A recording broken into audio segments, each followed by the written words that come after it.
are these people? The other article that came out of Racket News / the FOIA files this week was out of Clemson University. And actually, it was out of Racket News. James Rushmore, who I'd never heard of.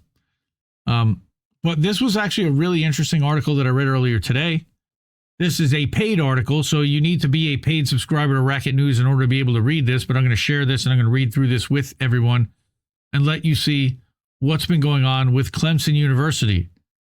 So what happened here was that they have been working, Racket News has been working alongside Undead FOIA to work on a project, and we covered this a few weeks ago, to work on a project to submit a mass amount of FOIA requests about the censorship industrial complex, about the communication between universities and public officials and private companies, and anything that they can get their hands on publicly. So James publishes this the other day. The FOIA request that we sent to Clemson University reveals a tight-knit relationship between university professors, federal law enforcement, and the news media. Go figure. Yeah. So, like we said, Stanford wasn't the only university that's participating in this. You've got societies and you've got projects and you've got groups all around the country at different universities that are monitoring on behalf of the federal government, on behalf of the intelligence community, and they've got spies everywhere. So James writes, if you've read the Twitter files, you are likely already aware of the social media platform's interactions with Clemson University's Media Forensics Hub.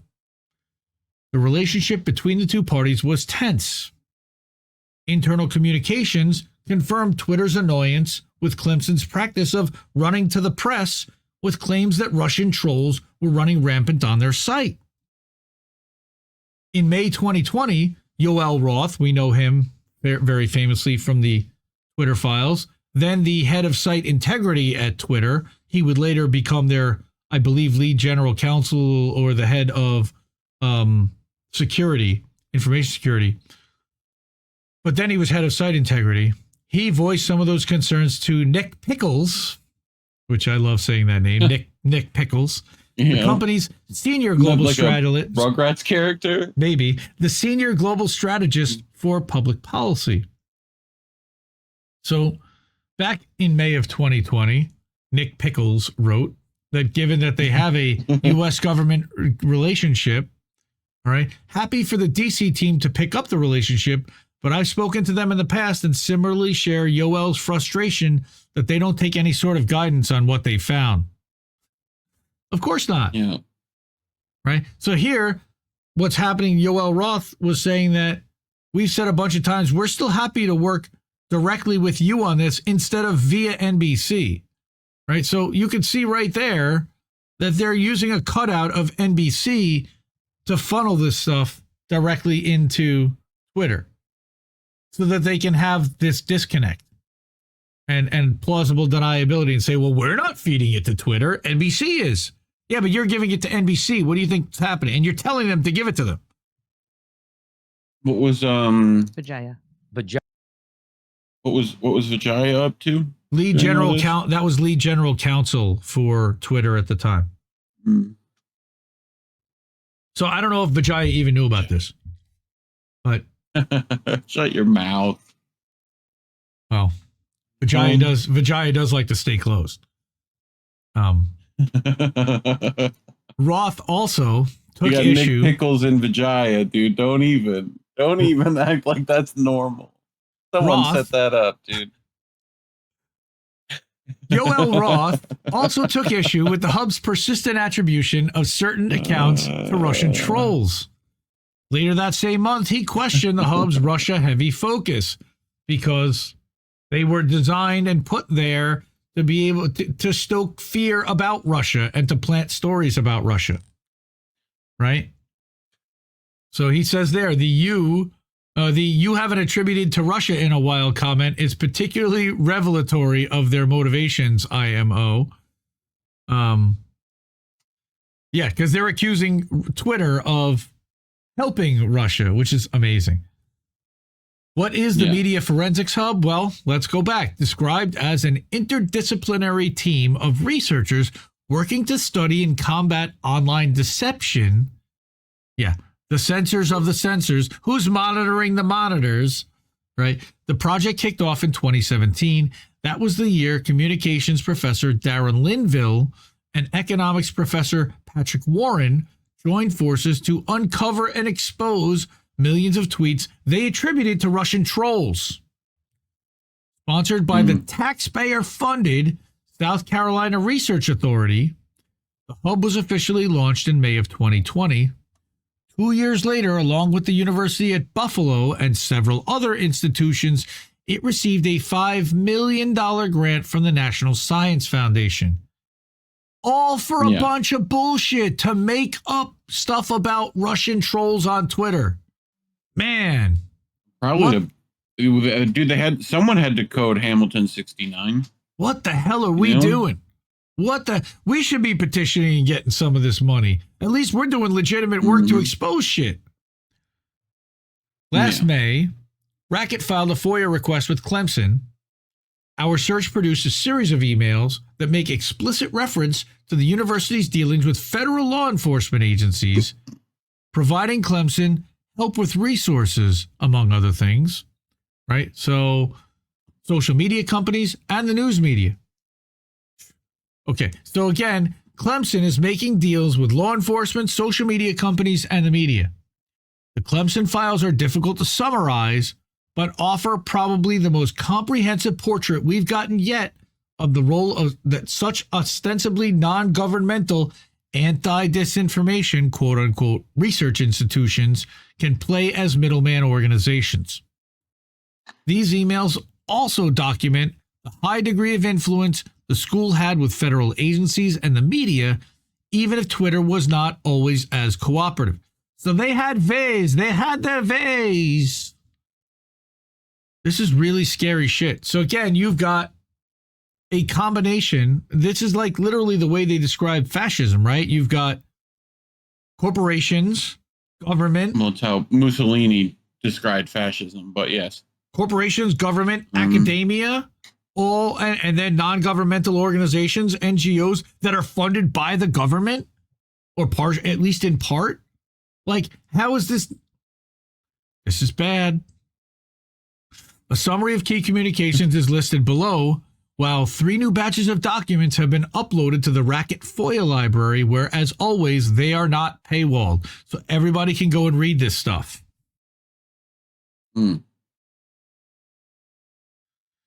March 7th, 2020, and that is about a week before they started locking people in their houses in the United States, Linville messaged Yoel Roth to discuss his team's work monitoring alleged Russian activity on the platform. This was also 3 days, by the way, after Super Tuesday, or 4 days.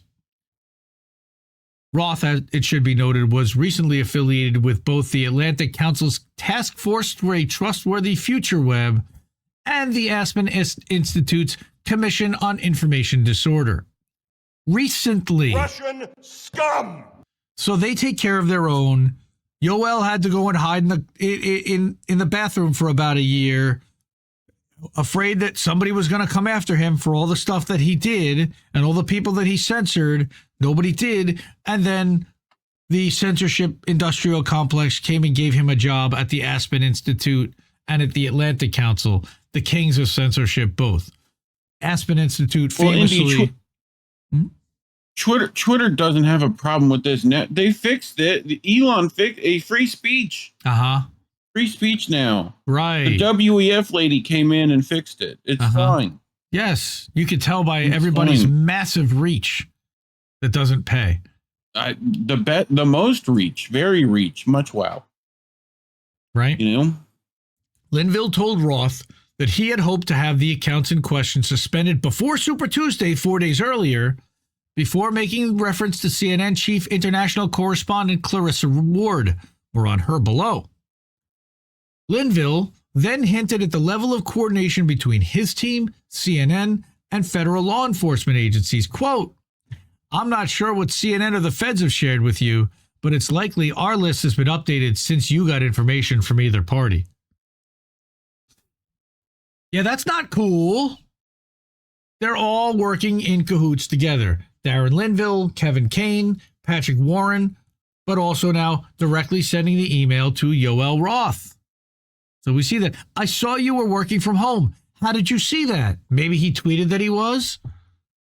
Maybe he saw on Slack that he put through their secret Slack communications, or on WhatsApp. That was the name of the damn app I couldn't think of earlier.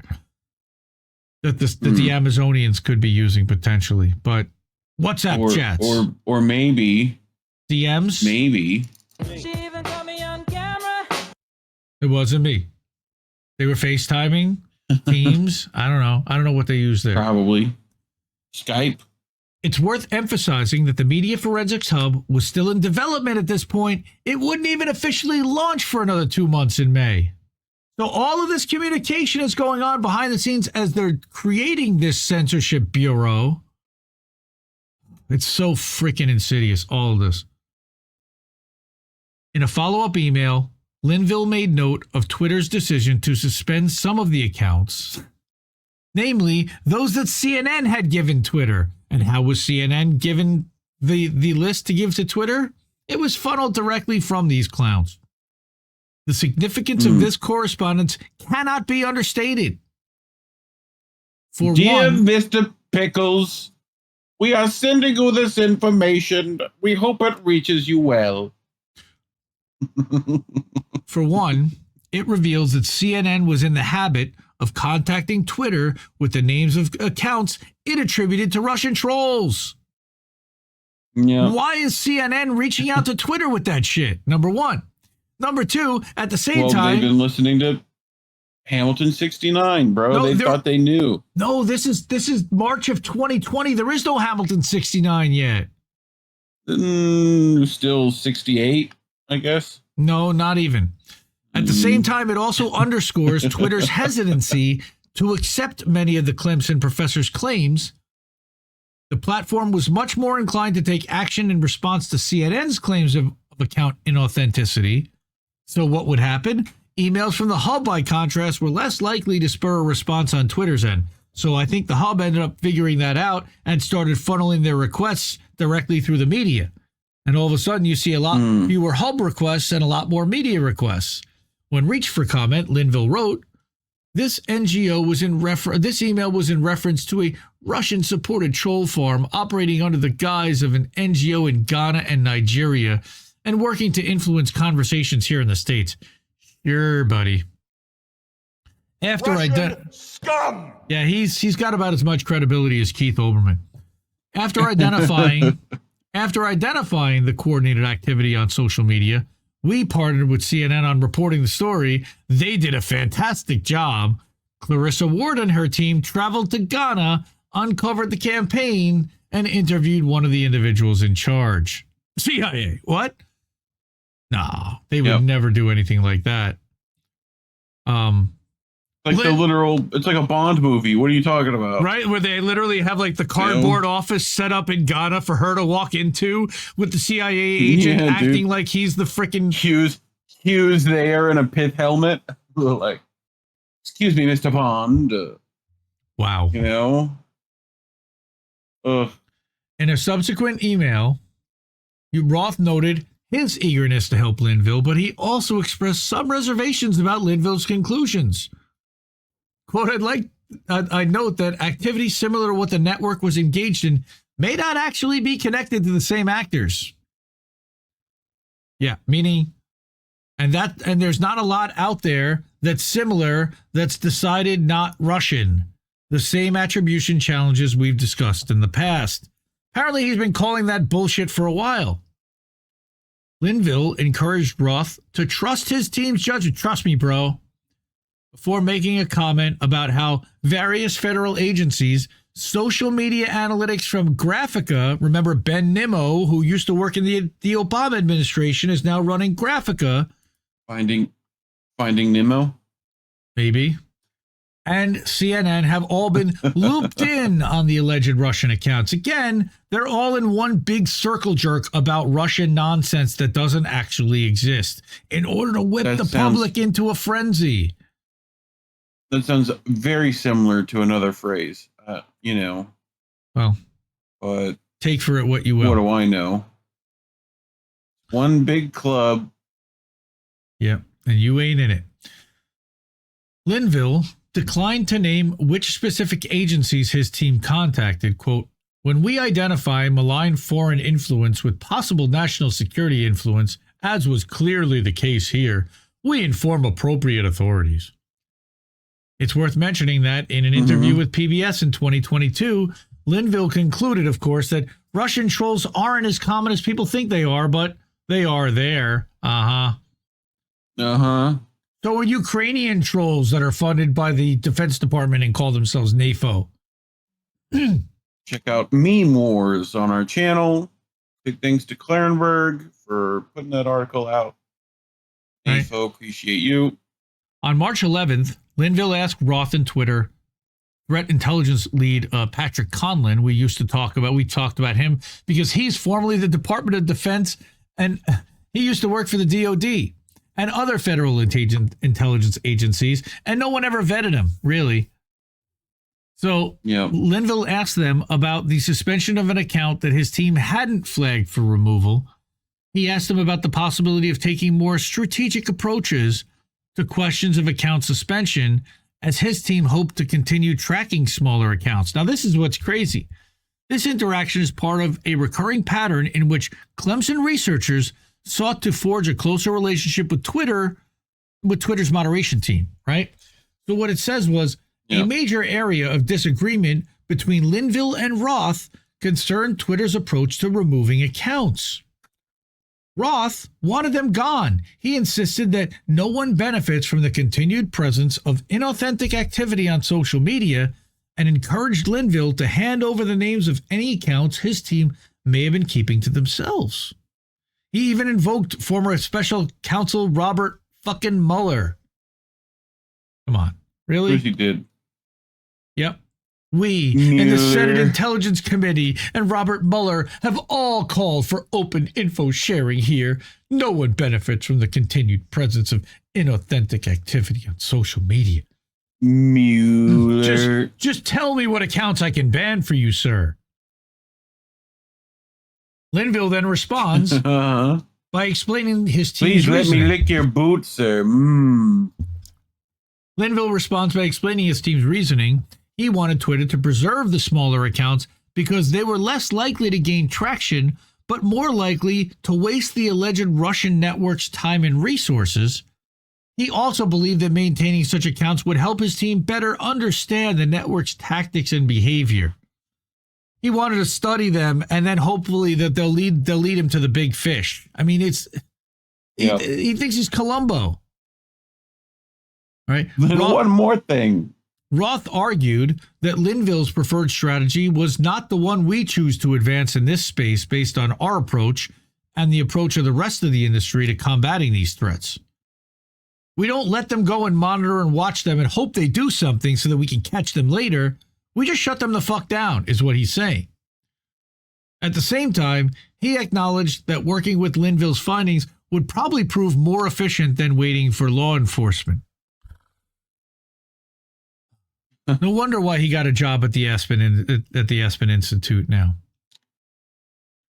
On March 12th, Linville's partner, economics professor Patrick Warren, jumped into the conversation. He claimed that the feds and CNN were much more receptive to the Clemson professor's input than Twitter was.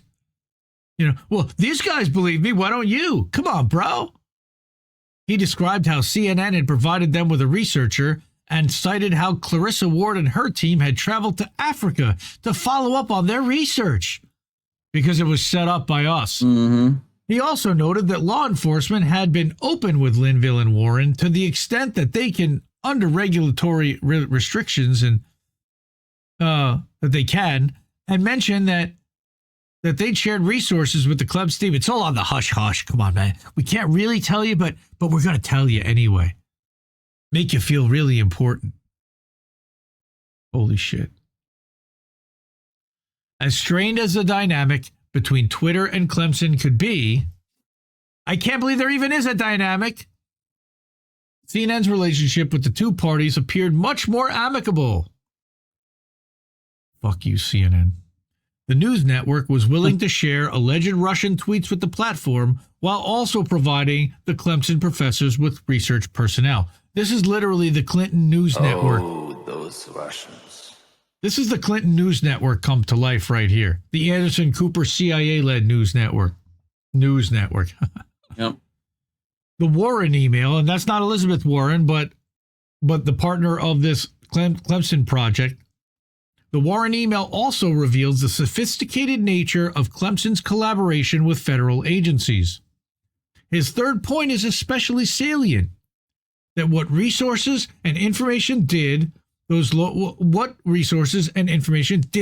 enforcement agencies provide? When asked for comment, Warren wrote, emphasis ours, at the same time, our impression was that the FBI had been following up with local investigations and foreign partners.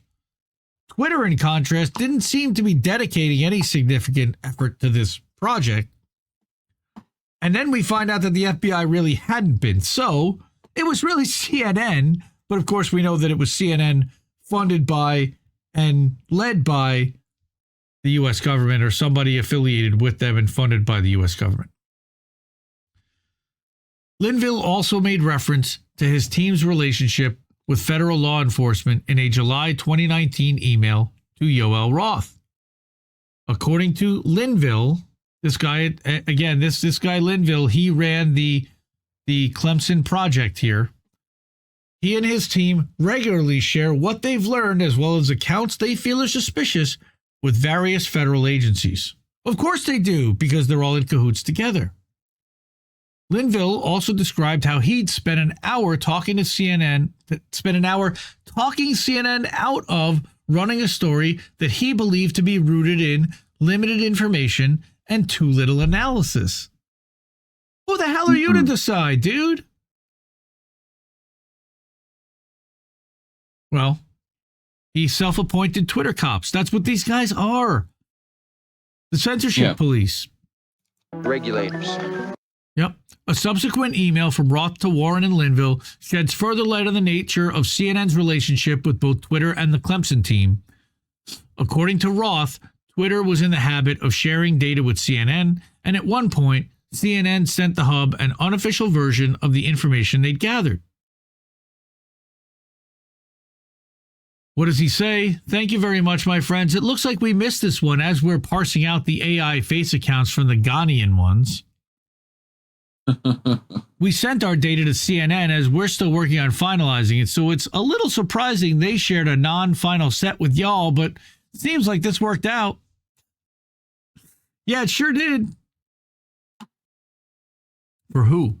Linville and Warren's discussions with social media platforms weren't limited to Twitter. In March 2022, Linville contacted Facebook moderation leads Olga Belaglova and David Agranovich. Yeah, that's formerly fast. No, thank you. David Agranovich is formerly the National Security Council, because you know that he's got no intel ties. Belogalova. Mr. Belogalova. Yeah. Is she bombastic? Olga's bombastic. I hope so. Right? Super fantastic, even. Yes. So Linville contacted Facebook moderation leads to express doubt about the viability of a proposed data sharing program.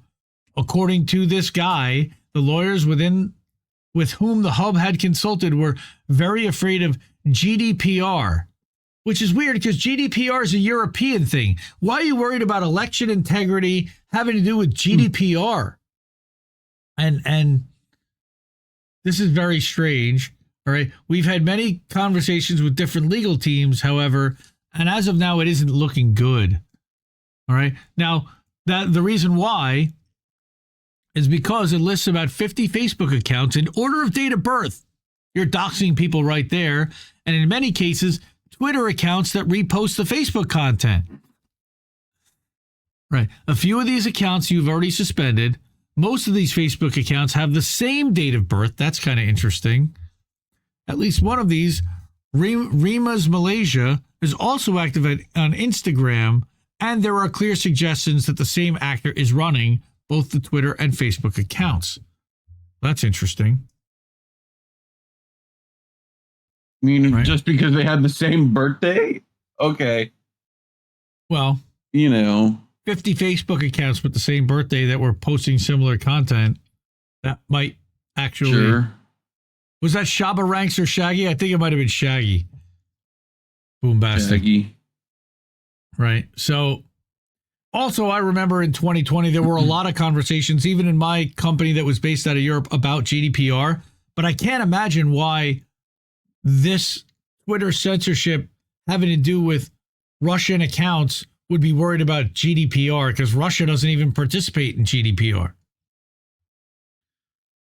When asked about these concerns, Linville wrote, "Well, I'm not an attorney. I'm not confident in my understanding of the law or my ability to articulate concerns raised by our institution related to the proposed agreement." So basically, I was talking on my ass and letting other people speak for me, and that's probably not such a good idea. Regardless. But I'll do it again. I'll fucking do it again. Regardless, it remains clear that the Media Forensics Hub has, or at least had, considerable reach, a prime example of how academic anti-disinformation research can act as a relay station between federal law enforcement, the corporate press, and internet platforms. And that's what it's trying to do, is to show that pipeline and that interconnectedness and that incestuousness. Game of Thrones? Kind of. James says that below are a few other noteworthy emails you might find in this FOIA disclosure, which we've uploaded again in full to the Racket FOIA library. The Hub's activities are almost too extensive to fully document, but among the highlights are its initial contact with CISA, its advocacy on behalf of a NATO official, and its concerns about tweets touting the efficacy of the Russian COVID-19 vaccine. Weird. Yeah. Right? In October... How dare they... How dare they develop question the efficacy of a vaccine? That must be anti-vax, Indy. That's terrible. Bad cookies. You're not an attorney, but you will create the sources that attorneys will point to when they argue about Russian troll farms. You're influencing the law. Yep. In October 2018, Linville described his team's methodology for identifying Twitter accounts they attributed to Russian Internet Research Agency, the IRA. One of the criteria that he cited is commonalities in the email with which the account is registered. When Roth pointed out that the email address used to register an account is not public information, how did you get it? Well, he revealed that his team's methodology for gathering that information: we pretend to have forgot the password and infer from the shortened email. So it says, when you say you forgot your password, it says, we sent the email to in blah, blah, blah, blah, blah at gmail.com. Yeah. That's pretty fucked up. Mm-hmm. In February of 2019, Linville and Warren made contact with Matthew Masterson of CISA. Masterson currently serves as Microsoft's Director of Information Integrity. No conflict of interest there. He also spent a year as a non-resident fellow at the now dissolving Stanford Internet Observatory. Their initial correspondence was arranged by Twitter Public Policy Manager Kevin Kane. So you've got Twitter, Microsoft, everybody's all the Stanford Internet Observatory guy, right? And CISA. So that's not good. In July of 2019, again, this is stuff going back 4 and 5 years. We're doing forensic deep dives into what happened, how these agencies were created, what the idea and framework behind them were, and how they operated, so that we can be aware for 2024 to see what they're trying to do, because they claimed that they were going to be ramping this up. I remember we called this a couple of weeks ago, that their idea was to run another version of this times 3.